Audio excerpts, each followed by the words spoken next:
Fikum barakallah, izin bertanya, bagaimana menjawab pendapat yang mengatakan bahwa air liur anjing tidak adalah najis? Dikatakan bahwa perintah membasuh 7 kali adalah ta'abudi, bukan karena ilat najisnya air liur. Juga karena tidak ada perintah membasuh dalam hadis buruan anjing. Baik. Ya, air liur anjing tidaklah najis. Air liur anjing tidaklah najis. Ini pendapatnya mazhab Malikiyah. Ya, ini pendapatnya mazhab Malikiyah. Dan pendapat ini diselisih oleh jumhurul ulama. Mayoritas ulama menyelisih mereka. Adapun mereka mengatakan perintah membasuh 7 kali adalah ta'abudi, maka jawabannya sangat mudah ya. Jawabannya sangat mudah. Kita katakan bahwa yang ta'abudi itu 7 kalinya. Yang ta'abudi itu 7 kalinya. Adapun perintah membasuhnya, maka itu menunjukkan najisnya. Dan tolong dibedakan antara dua ini. Perintah membasuh dengan jumlah bilangan 7 kalinya. Perintah membasuhnya itu menunjukkan najisnya. Kalau tidak najis, maka tidak akan ada perintah untuk membasuh. Untuk apa dibasuh kalau tidak najis? Yang ta'abudi itu 7 kalinya. Kenapa harus 7 kali? Kita nggak tahu. Ini tidak ada sisi akalnya di situ. Tidak ada sisi logikanya. Kenapa harus 7 kali? Kenapa enggak? Kalau itu kan 7 kali ganjil, Ustaz. Kalau ganjil kan ada bilangan lain. Kenapa tidak 9 kali saja?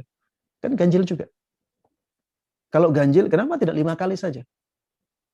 Maka sisi logikanya itu tidak adanya pada perintah membasuh sampai 7 kali. Itu yang tidak ada sisi logikanya. Disitulah ta'abudinya. Tapi perintah membasuhnya, ya, ini jelas menunjukkan bahwa air liur anjing itu najis. Bahkan najisnya mughalladhah.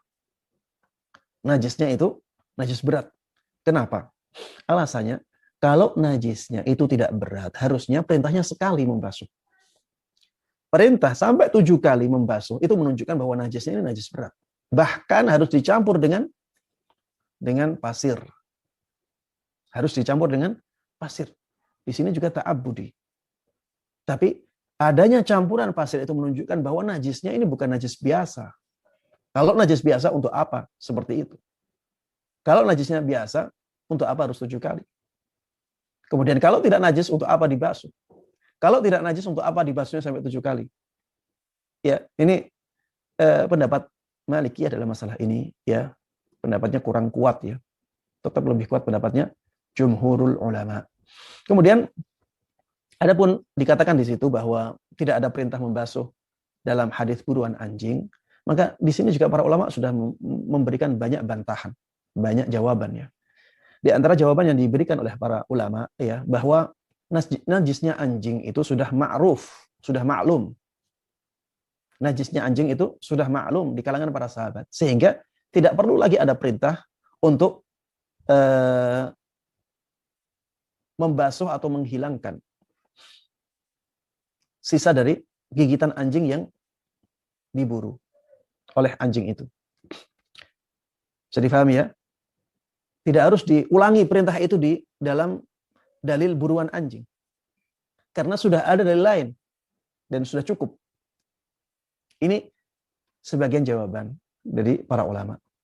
Jawaban ini mengatakan bahwa tetap harus dicuci atau dihilangkan. Tetap harus dicuci, kalau dicuci berarti 7 kali, atau dihilangkan. Ini jawaban yang pertama. Ada juga yang menjawab dengan jawaban lain. Mereka mengatakan bahwa tidak diwajibkan untuk mencuci bekas gigitannya. Dan juga tidak wajib untuk membuangnya. Tapi di situ rukhsah. Itu keringanan. Ada yang mengatakan seperti ini. Karena itu sesuatu yang nantinya malah menyulitkan. Dan sesuatu yang menyulitkan itu akan mendatangkan kemudahan. Al-masyaqqatu tajlibut taysir. Ada yang mengatakan demikian.